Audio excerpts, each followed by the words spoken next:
toughest president on immigration. He was very strong at the borders, very, very strong. And sometimes you can be too strong.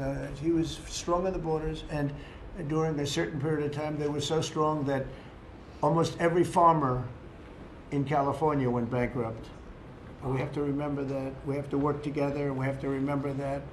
But he was a very good president, and a very good general, and a very good president, and I thought he deserved the, but he was, you know, he was a four-termer. He was Franklin Delano Roosevelt. And if you notice, there were a lot of ramps outside. We have ramp, people say it's an unusual place for a ramp. It was because of him. He was wheelchair bound, but he was an amazing man. It's an amazing portrait, and we used to have him in the room, a different portrait, and it was a terrible portrait. It was almost like it was done by a child. And I used to say, you know, I can't believe that he would have approved of that portrait of himself. And I was in the vaults and looking at things. I said, what's that? And we have some great curators here. We have 6 curators at the White House. They have 2 for paintings, they have them for furniture, they have them for different things. I guess cost is no object. Okay, cost is, maybe I'd have 1, but that's all right. But we have 6, and they're very talented, though. And he said, that's a picture of FDR. I said, really? Let me see it. They took off the wrappings, very well preserved. And I said, that's the picture they've been looking for years. That was the picture of Franklin Delano Roosevelt. And I said, oh, wow. And likewise, that fit, see frame-wise, it just doesn't work. It doesn't work if you have, I want to be nice, but it doesn't work if you have a big frame, a little frame, and you, but it's like perfection. I'm a perfectionist. The mirror was down in the vaults also. I said, where is this from? And it's a very old, very storied mirror, beautiful. We put that up. And then over there is Honest Abe Lincoln. And that picture was in his bedroom. And we thought that this would be a very important place because this is where wars are ended. I'm not going to say wars are declared. I'm going to say wars are ended, okay? We'll be positive. And that's the picture of Abe Lincoln from his bedroom, sat in the bedroom for many, many years. That was his favorite picture of himself. And the Lincoln bedroom's very famous. You remember when Bill Clinton had it and he rented it out to people, okay? We don't do that. But it's an incredible room. And we took that picture from his bedroom. That's Abe Lincoln. And then over here you have John Adams, and it's, they were the first occupants of the White House, 1800. And John Quincy Adams, Mrs. Adams, they were the first occupants. So we have them looking at each other, and in between their stare is Abraham Lincoln trying to make peace. And that picture was in a room that I have that was not important, like the cabinet. I gave it up. I said, I have to give it up because that's one of the greatest pictures of the White House. The White House is tremendous art. And the Oval Office, when we're there, we'll go over that. That's really been something. Then we got the drapes, so we got the whole thing. We got new drapes. We got new, wasn't a big expense, very, very small. And we took some of the chinaware and silverware and trophyware, they call it, from the vaults, and we had it cleaned up. Hadn't been shined up in 100 years. Some of this has sat in the vaults for over 100 years. Amazing. Over 100 years. Many of the pictures that were put up in the Oval Office as an example, those two as an example. So he was president. They moved in 1800, and he won the election, I believe, in November of 1800, John Quincy Adams. And we thought that would be, he was considered to be a good president, and he was the first occupant of the White House, so it sort of made sense. And I love the frame of those pictures. Look at those frames, you know? I'm a frame person. Sometimes I like frames more than I like the pictures.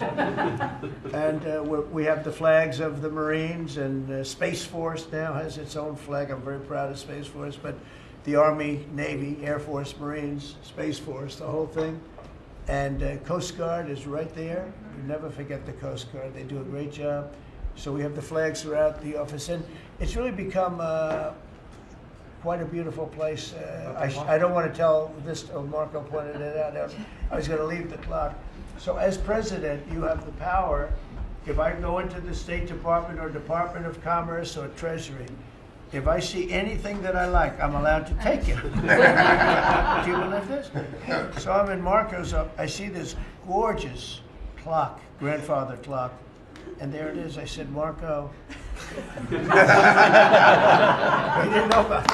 I had to read him the rule and regulation. I said, Marco, I love this clock. Look at it. It's beautiful. He said, what clock? I said, the clock that's in the other room is incredible, and nobody gets to see it there. Marco, I tried to talk him into it first, and it sort of worked, and then I had to use a little more. I said, I'd love to take that clock out and put it in the cabinet room. He said, no, are you serious? I said, Marco, I have the right to do it, Marco. And he said, all right, what the hell?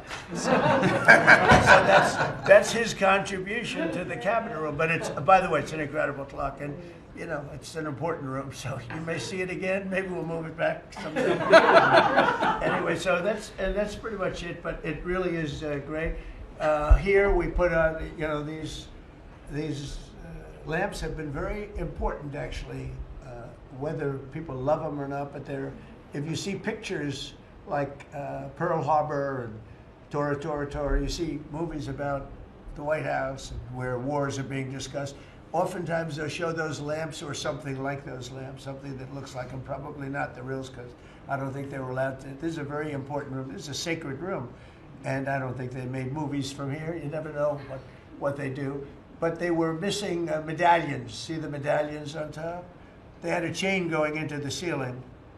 And I said, you can't do that. You have to have a medallion. They said, what's a medallion? I said, I'll show you. And we got some beautiful medallions. And you see them. They were put up there. It makes the lamps look better. So we did these changes. And, you know, when you think of it, the cost was almost nothing. We also painted the room a nice color, beige color. And it's been really something. The only question is, will I gold leaf the corners? You could maybe tell me my cabinet could take a vote. You see the top line moldings, and the only question is, do you gold leaf it? Because you can't paint it. If you paint it, it won't look good, because they've never found a paint that looks like gold. You see that in the Oval Office. They've tried for years and years. Somebody could become very wealthy, but they've never found a paint that looks like gold. So painting it is easy, but it won't look right. And the question is whether or not we should gold leaf it. Linda, do you have an opinion? I gold leaf it. You like it the way? No, I gold leaf it. You'd gold leaf it? Yeah.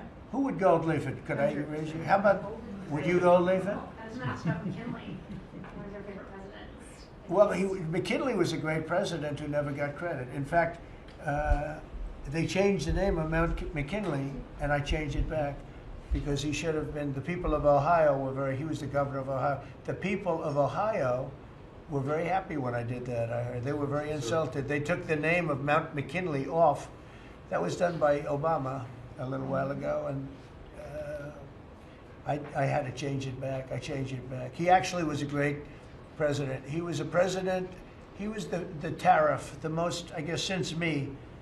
I think I'm going to outdo him, but he was a tariff president. He believed that other countries should pay for the privilege of coming into our country and taking our jobs and taking our treasure.